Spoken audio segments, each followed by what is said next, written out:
Hi, I'm Beth Blackerby, and I'm making these tutorials for your upcoming region auditions on behalf of Blackerby Violin Shop.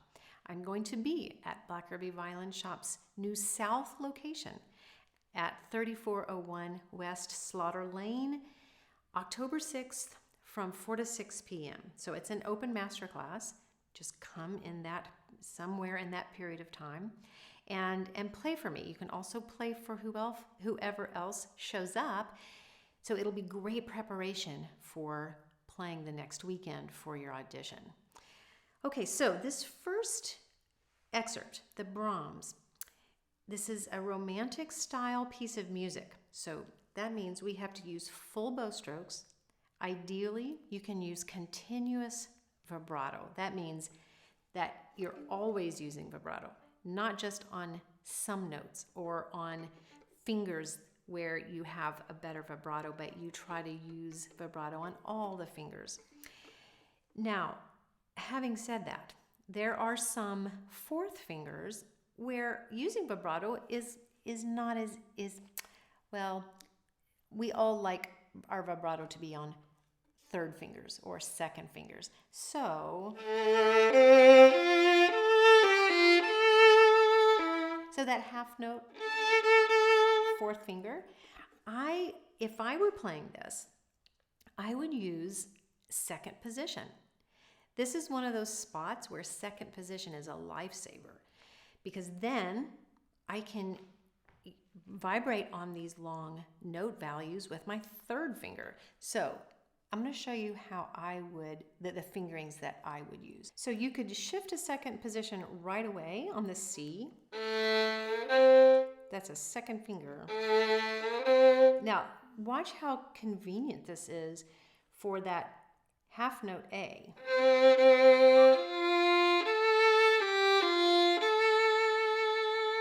So I can use my third finger to vibrate on that. It feels great. So I play the third finger A, then I reach my hand back for that E.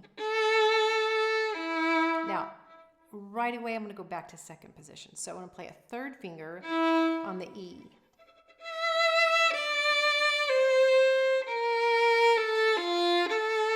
Same thing, reach back. Now, same thing, just reach back up to third finger.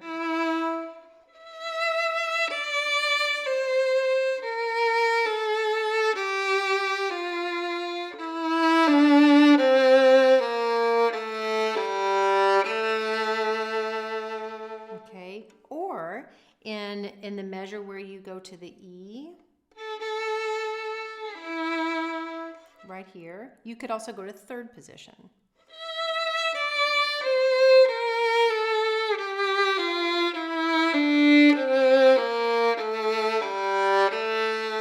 Now, when you get to this A, hang on. Be patient. 1, 2, 3, 4. 1, 2, 3. Okay, so don't do this. 1, 2, 3, 4. 1, 2, 3. Okay, so your internal sense of pulse really has to be very, very strong there. 1, 2, 3, 4. 1, 2, 3. Now I would shift, because if playing this on the E string, it doesn't sound very dolce, which is sweet. It doesn't lend itself well to a piano color. So by playing it on the A string,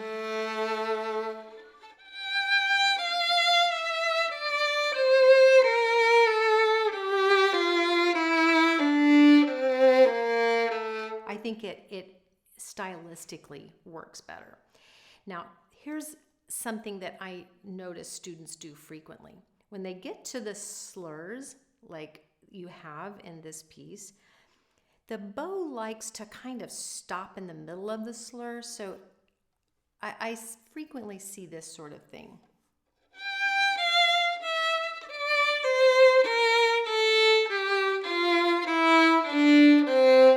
where the bow kind of does these little pulses when the fingers change. So every time a finger lifts or goes down, that right arm responds, and because it kind of likes to do the same thing that the left hand does, and so it kind of makes these little pulses. Try to avoid that. Okay, so in your right hand, even if you have 2 notes in the left hand, that your right arm just goes like this.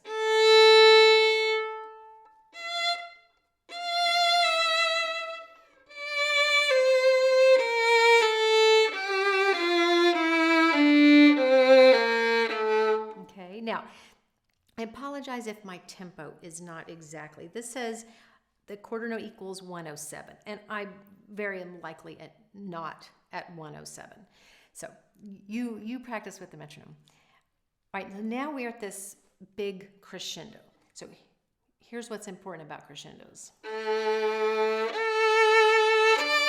I'd like for you to shift to 3rd position on that A, because you don't want a crescendo on an open A. And you don't really want a crescendo on a 4th finger. So shift to 3rd position.